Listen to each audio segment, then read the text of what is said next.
On करके जब देखा कि भाई हाजी जी की तरफ से ये मैसेज आया है, शादी है, तो मेरा मोबाइल 15-20 मिनट के लिए हैंग हो गया। जब मैंने ऑन किया तो मेरे पास मैसेज आया बैंक से कि आपके अकाउंट से 99,999 रुपए डिडक्ट हो चुके।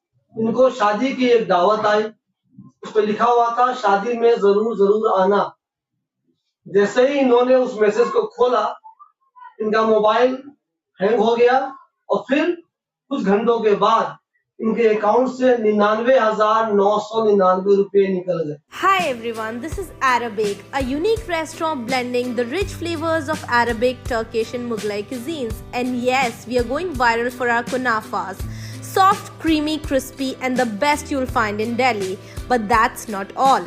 We also offer premium wedding catering, bringing royal Middle Eastern hospitality to your big day. From grand buffets to live kunafa stations, we create luxurious, unforgettable experiences that your guest will rave about.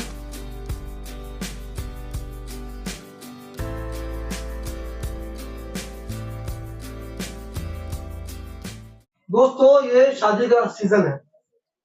आप लोग भी इस इंतजार में रहते होंगे कहीं ना कहीं से दावत आ जाए तो विद फैमिली शादी में जाएंगे, एंजॉय करेंगे।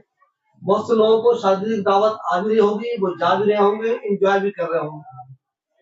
लेकिन क्या आपको पता है कि जिस शादी की दावत का आप इंतजार कर रहे हैं, वो शादी की दावत आपके बैंक अकाउंट को खाली भी कर सकती है। जी, हमारे साथ डॉक्टर हाशमी साहब है, इनके साथ ऐसा ही हुआ है। इनको शादी की एक दावत आई, उस पर लिखा हुआ था शादी में जरूर जरूर आना। जैसे ही इन्होंने उस मैसेज को खोला, इनका मोबाइल हैंग हो गया और फिर कुछ घंटों के बाद इनके अकाउंट से 99,999 रुपए निकल गए। तो जी हाँ, आप भी अगर शादी की दावत का इंतजार कर रहे हैं और आपको भी कोई दावत आई है, तो पहले उस लिंक को क्लिक करने से पहले या उस इमेज को क्लिक करने से पहले देख लीजिए जिसने आपको दावत भेजी है, आप उसको जानते भी हैं कि नहीं। खोलने से पहले उनको फोन कर लीजिए कि क्या आपने हमें शादी की कोई दावत भेजी है। क्या कभी आपने सपने में भी सोचा था कि जिस आदमी को शादी की दावत आएगी वो उस दावत को खोलेगा और उसके अकाउंट से लगभग क्या बल्कि पूरे के पूरे 1 लाख रुपए निकल जाएंगे। हमारे साथ हाशमी साहब है। हाशमी साहब, ये कैसे हुआ, कहाँ से मैसेज आया था और उसके बाद क्या हुआ? मेरे एक रिलेटिव रहते हैं मुरादनगर में, जिनका नाम है हाजी जान मोहम्मद साहब। उनका मोबाइल किसी ने हैक किया और जितने भी उनके पास नंबर थे सबकी कॉपी करके करीब 10 से 15 लोगों के पास उन्होंने मैसेज भेजे, यही शादी के इनविटेशन के, वेडिंग इनविटेशन के। और मेरे पास भी वो इनविटेशन आया, उसमें लिखा हुआ था शादी में जरूर आना है। मैंने ऑन करके जब देखा कि भाई हाजी जी की तरफ से ये मैसेज आया है, शादी है, तो मेरा मोबाइल 15-20 मिनट के लिए हैंग हो गया। हैंग होने के बाद ना तो मोबाइल ऑन हुआ, ना ऑफ हुआ, ना उसमें कोई और अदर एक्टिविटीज हुई। फिर मैंने बंद कर दिया, मोबाइल बंद हो गया। मैं एक मेडिकल सेंटर में रात में बैठता हूँ और रात में ड्यूटी करता हूँ, तो वहां मेरा मोबाइल ऑफ हो गया, बैटरी खत्म हो गई। जब मैंने सुबह को रिचार्ज करने के बाद अपना मोबाइल ऑन किया 9 बजे के लिए, क्योंकि मुझे अपने क्लिनिक में आना था, कभी कभी पेशेंट के फोन आ जाते हैं। जब मैंने ऑन किया तो मेरे पास मैसेज आया बैंक से कि आपके अकाउंट से 99,999 रुपए डिडक्ट हो चुके। मैं डर गया कि ये क्या हुआ, कैसे हुआ, मैंने तो की नहीं। मैंने फौरन अपने बैंक मैनेजर को फोन किया और बैंक मैनेजर ने मेरी इतनी हेल्प की कि टाइम नहीं था, बैंक का ड्यूटी का टाइम नहीं था उनका, उन्होंने मेरा भी अकाउंट सीज किया और जहाँ पैसे ट्रांसफर हुए वो भी अकाउंट सीज किया। आप मुझे बताइए, आपके जिस अकाउंट से पैसे कट गए हैं वो कौन सा बैंक है, और जहाँ वो पैसे ट्रांसफर हुए हैं वो कौन सा बैंक है? मेरा जो बैंक है वो यूनियन बैंक ऑफ इंडिया है और जिस बैंक में ट्रांसफर पैसे हुए हैं वो SBI है। अच्छा, आपके बैंक में क्या 1 लाख ही रुपए थे या ज्यादा थे? मेरे बैंक में 1,02,63,000 थे, सिर्फ 263 उसमें बचे, बाकी उसने डिडक्ट बाकी तो निकाल ली। जी। तो बैंक में ट्रांसफर हुए, कहीं खर्च नहीं किए, कुछ खरीदा नहीं है, बैंक टू बैंक ट्रांसफर कर लिया। बैंक को बैंक ट्रांसफर हुआ। अच्छा, जब आपने अपने मैनेजर से यहाँ बात की, उन्होंने जहाँ ट्रांसफर हुआ है उसको भी सीज कर दिया, तो क्या वो बंदा पैसा निकाल चुका था या कामयाब हो गए रोकने में? हाँ, वो पैसा निकाल चुका था। कैसे निकाला उसने? मेरे बैंक से ट्रांसफर करके फिर किसी और बैंक में ट्रांसफर किया। मैंने वहां से वो अकाउंट नंबर लिया जिससे ट्रांसफर हुए, और फोन नंबर भी उसमें लिखा था, उससे बात भी हुई। कलकत्ता का वो बताता है अपना, आपको रहने वाला है जी, मैं कलकत्ता का रहने वाला हूँ और मेरे अकाउंट में पैसे आए हैं, लेकिन वो ये बता रहा है ये पैसे मैंने नहीं लिए। किसी दोस्त ने मुझे फोन किया कि मैं कुछ पैसे मंगा रहा हूँ, मेरे घर में शादी है, 1,00,000 रुपए मांग रहा हूँ मैं, और वो अपना अकाउंट नंबर दे, उसने अकाउंट नंबर दिया, वो पैसे वहां ट्रांसफर हुए, फिर उसके बाद कुछ नहीं पता। क्या आप भी असली चमड़ों के जूते, चप्पल और बूट्स पहनने के शौकीन हैं तो अबुल फजल एनक्लेव रमजानी मस्जिद के पास की इस दुकान में आइए और बहुत कम कीमत पर लेदर के शानदार जूते और चप्पल खरीदिए। एक बार जरूर आएं। मुझे थोड़ा सा ये बताइए, वो जो बंदा शरीफ बन रहा है कि मैं इसमें शामिल नहीं हूँ, किसी और ने इसमें पैसे मंगाए हैं, शादी के लिए कुछ मंगाना था उसको, इसमें जो उसे फिर ट्रांसफर किया होगा असली वाले चोर को, तो इसे तो मालूम होगा ना इसने किसको ट्रांसफर किया। ये बता रहा है कि इसने किसको ट्रांसफर किया वो? हाँ, वो बता रहा है कि मेरा एक ड्राइवर है, वो मेरी गाड़ी चलाता था, उसने ट्रांसफर कराए हैं, उसी ने फिर कहा कि इसे ऐसे ट्रांसफर। कहाँ पे, वो कहाँ रहता है? कलकत्ता का रहने वाला। वो भी दूसरा वाला भी? जी, दोनों कलकत्ता के। वो दोनों कलकत्ता के ही है। तो वो उसको आपको एग्जैक्ट वो एड्रेस दे रहा है, घर number, building number, mobile number दे रहा है? तो उसने लोकेशन भेजी, मैंने उसको बहुत कहा कि लोकेशन भेजो, हाँ तो उसने लोकेशन भेजी। एड्रेस भी अगर मिला है वो भी अकाउंट से ही मिल जाएगा, अकाउंट में लिखा होता है एड्रेस। सर ये तो साइबर फ्रॉड है। आप गए होंगे साइबर क्राइम की जो ऑफिस है, वहाँ क्या बता रहे हैं लोग?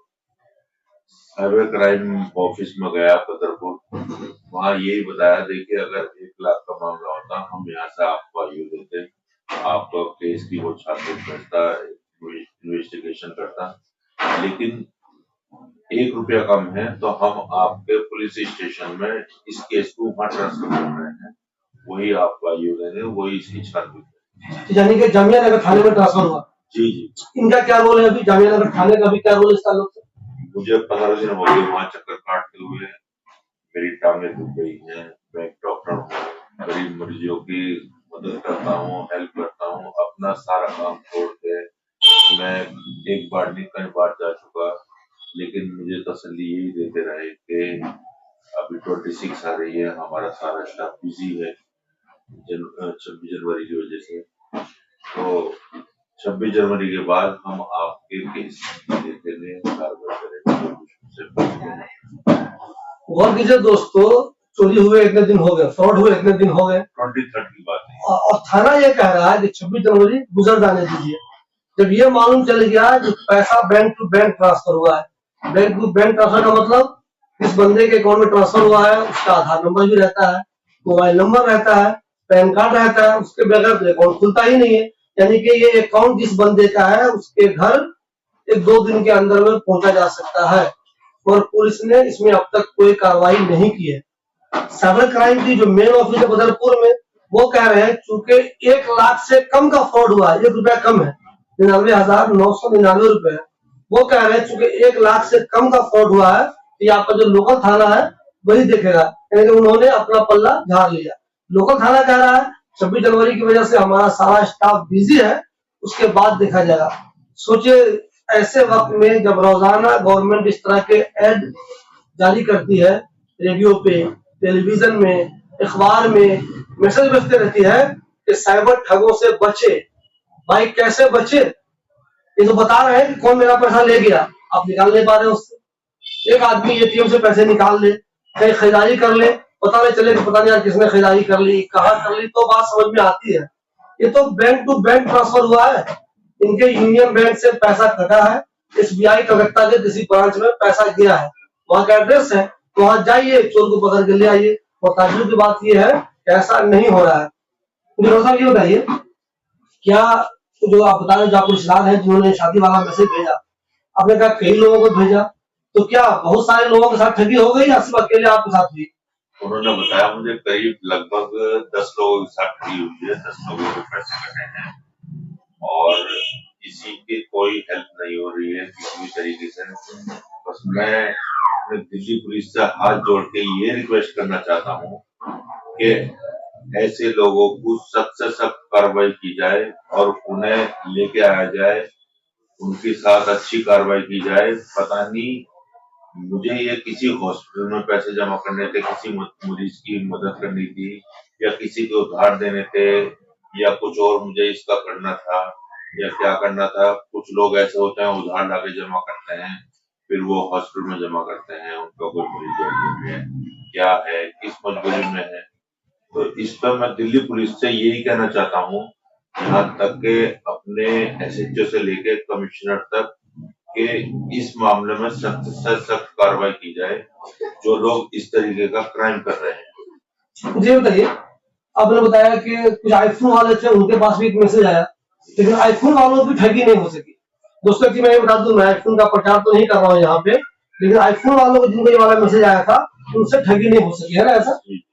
कितने लोग हैं ऐसे हैं कि आईफोन वालों के पास भी मैसेज आए जिन्होंने मुझे बताया, लेकिन उनके साथ ये ठगी नहीं हुई क्योंकि आईफोन में कुछ एडवांस टेक्नोलॉजी है जो उनके साथ ऐसा नहीं हुआ। देखिए दोस्तों, हमारा यहाँ आईफोन की तारीफ करने का मतलब ये नहीं कि हम आईफोन का प्रचार कर रहे हैं। पहले भी मैंने एक स्टोरी की थी आपको, जो मैंने बताया था कि आईफोन चोरी हुआ और कैसे कैसे वो आईफोन चोर ने वापस लाकर लौटा दिया। खुद भी कुछ आईफोन में होती है, यहाँ भी हुआ। जिन लोगों को मैसेज किया उनमें से ये बता रहे हैं करीब 10 लोगों के साथ ठगी हो गई। कुछ लोग ऐसे थे जिनके पास आईफोन था, उनके साथ ठगी नहीं हुई। ताज्जुब की बात यह है कि देश हाईटेक होता जा रहा है। हमेशा नेता लोग बोलते हैं हम हाईटेक हो रहे हैं, दुनिया में हमारा नाम हो रहा है। दिल्ली पुलिस भी कहती है हम हाईटेक होते जा रहे हैं, लेकिन अंदाजा लगाइए आप, एड्रेस मालूम है चोर का, जिसने फ्रॉड किया उसका एड्रेस चूंकि अकाउंट में ट्रांसफर हो तो मालूम है, फिर भी उससे ये पैसे वसूले नहीं जा सके हैं। अब बताइए दिल्ली पुलिस हाईटेक है या जो फ्रॉड लोग हैं वो हाईटेक है?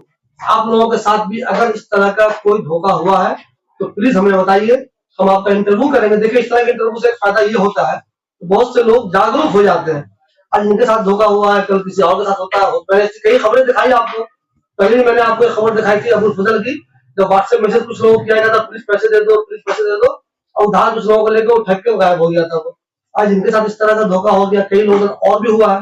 तो आप में से भी किसी के साथ इस तरह का कोई धोखा हुआ है तो प्लीज इंटरव्यू दीजिए ताकि दूसरे लोग भी जागरूक हो सके। और जो गलती आपसे हो गई है वो आइंदा मत कीजिए। जो लोग शादी के इंतजार में है, दोबारा कह रहा हूँ मैं, आपको कार्ड वार्ड कहीं से आ जाए तो खोलने के बजाय पहले ही कंफर्म कर लीजिए कि आपके यहाँ कोई शादी है, आपने कोई दावत भेजा है, नहीं तो इस तरह का नुकसान हो जाएगा जैसे डॉक्टर हाशमी साहब के साथ हो गया।